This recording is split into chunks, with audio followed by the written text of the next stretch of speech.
Olá, sou o Gustavo Marcelo, do Colégio Estadual Salomão Amaral, do terceiro ano do ensino médio. Iremos fazer uma apresentação cujo tema que iremos abordar é sobre a interação gênica. Para melhor entendermos as palavras, inter vem de entre coisas diferentes. E ação vem do verbo agir. E a palavra gênica vem do processo pelo qual a informação hereditária contida em um gene, tal como a sequência de DNA. Então, para melhor entendermos sobre interação gênica, vou passar a palavra para o Thales, que irá falar sobre os conceitos gerais. Eu sou o Thales, do terceiro ano, e vou falar sobre interação gênica, conceitos gerais. Quando dois ou mais pares de alelos agem na origem de uma mesma característica, o fenômeno é chamado interação genética. Já na pleitropia ocorre o inverso. Um gene atua em várias características. A interação genética vai acontecer quando tiver dois pares de genes diferentes agindo sobre uma mesma característica, ou então um par de genes agindo sobre duas características ou mais diferentes.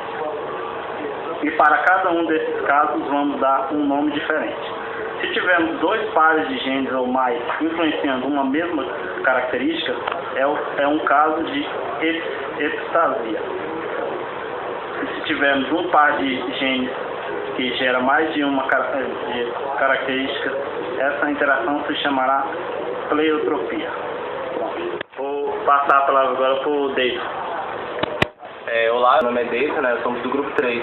Eu irei falar um pouco sobre interação na epistática, que vou falar sobre cruzamento de animais, que agora nesse momento vai envolver galinhas e galos, que foram através de uma pesquisa de Beston e Punnett, que eles fizeram, e através daí surgiram algumas novas raças de galinhas, Então nesse momento eu vou falar um pouco sobre isso, que entre os trabalhos de Beston e Punnett estão os experimentos sobre a herança da forma da crista em algumas raças de galinhas.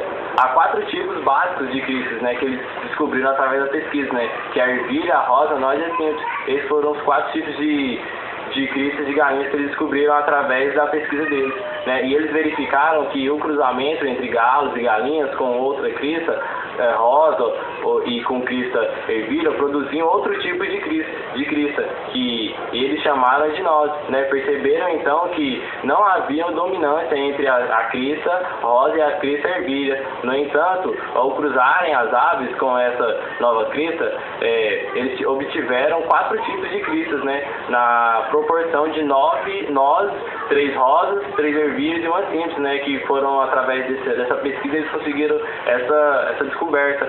Então, esse resultado que lembra a F2, na hibridismo sugerida e que o caracterismo era condicionada por 2 pares de alelos com interação independente, Isso foi um pouco do que eu entendi sobre interação não epistática, e agora eu vou passar para o nosso próximo colega aí que vai falar sobre interação epistática, Me chamo Divino, iremos falar sobre interações epistáticas. As interações epistáticas apresentam as seguintes características. Ocorrem quando 2 ou mais genes determinem a produção de enzimas que catalisam diferentes etapas de uma mesma biosintética. A epistásia é o tipo de interseção gênica na qual os alelos de uma gene impedem a manifestação dos alelos de outro par. Os alelos inibidores são chamados epistáticos e os inibidos hipostáticos. Iremos ver agora epistásia recessiva com o nosso colega Juscelio. Então, pessoal, como nosso colega Cassiano já disse, eu vou estar abordando o tema epistásia recessiva.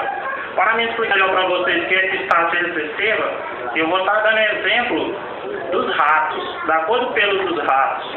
Porque os ratos elas têm 3 diferentes cores, que são a agútis, preto e o albino. Mas como ocorrem essas diferentes cores? Através do cruzamento desses animais. Porque se um rato pezinho, azinho, ou seja, um rato preto, se ele se cruza com um rato pezinho, azão e azão, que é o rato albino, vão nascer somente ratos agudos. Mas por que nascer somente ratos agudos? Porque vai ter a interação do pezão e o azinho nesse cruzamento. Porque o rato preto ele tem o pezão e o rato albino ele tem o azão.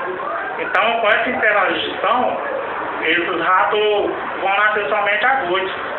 Já nos casos de cruzamento entre dois ratos agudos, vão ser gerados ratos agudos, pretos e albinos.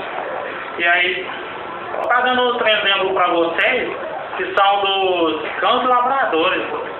Ou seja, os cães labradores têm 3 diferentes cores também, que é o preto, o dourado e o chocolate. Em algumas partes do corpo desses animais são mais escuras do que as outras partes. E como ocorre essa coloração? Essa coloração ela é interlaçada entre os pares de alelos, que são o alelo Bzão, que é responsável pela cor preta, e o alelo Bzinho, que é responsável pela cor chocolate. Pela cor chocolate. O depósito de pigmentos também, mancha preta no pelo, ela é responsável pelo ezão, entendeu? E temos o ezim, que ela impede esse depósito que origina o pelo. O pelo fica dourado, totalmente dourado, o pelo do animal. Aí o ezim vai impedir que ele venha cheio de mancha, que ele venha manchas pretas ou marrom. Aí vem totalmente dourado. E agora eu passo a palavra agora para a Nádia. Olá, eu sou Nádia e vou falar sobre o tema epistase dominante.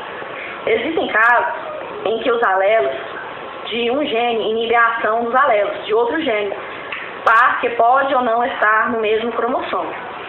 Esse fenômeno é chamado de epistase, do grego epi, sobre, e stase, parada, inibição. O gene exerce a ação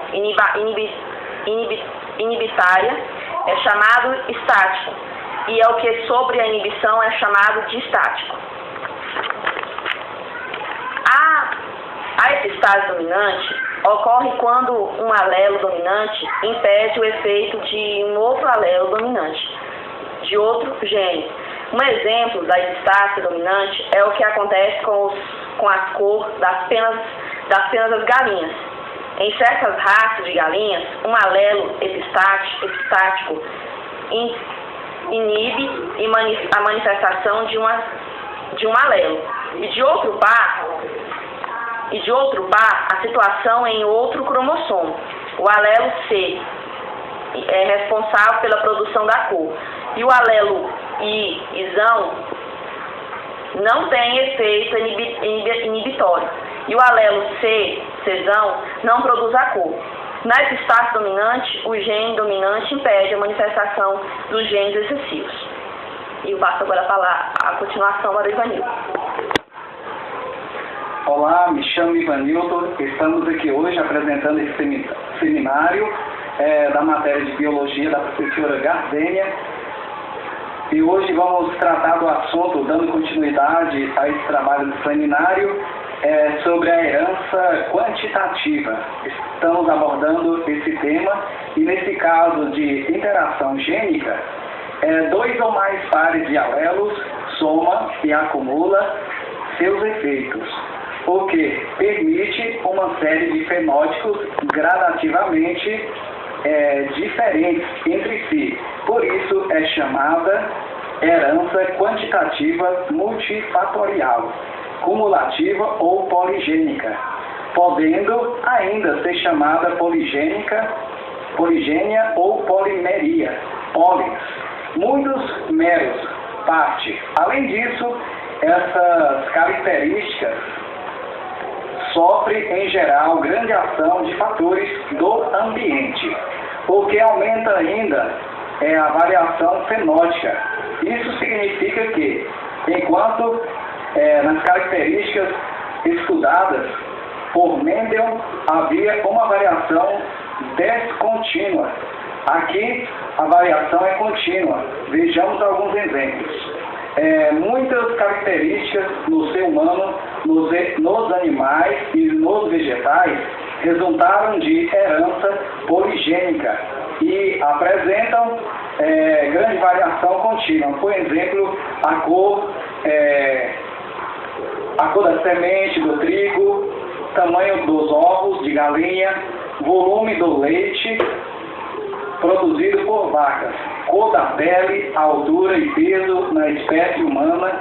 E tem alguns gráficos, que levam a altura do ser humano a 1,30 m, 1,60 m. Se a pessoa for andando, a 50 centímetros. E essa é uma herança quantitativa, que vai à quantidade de seres e espécies. E obrigado a todos que acompanharam esse seminário. Eu desejo a todos um bom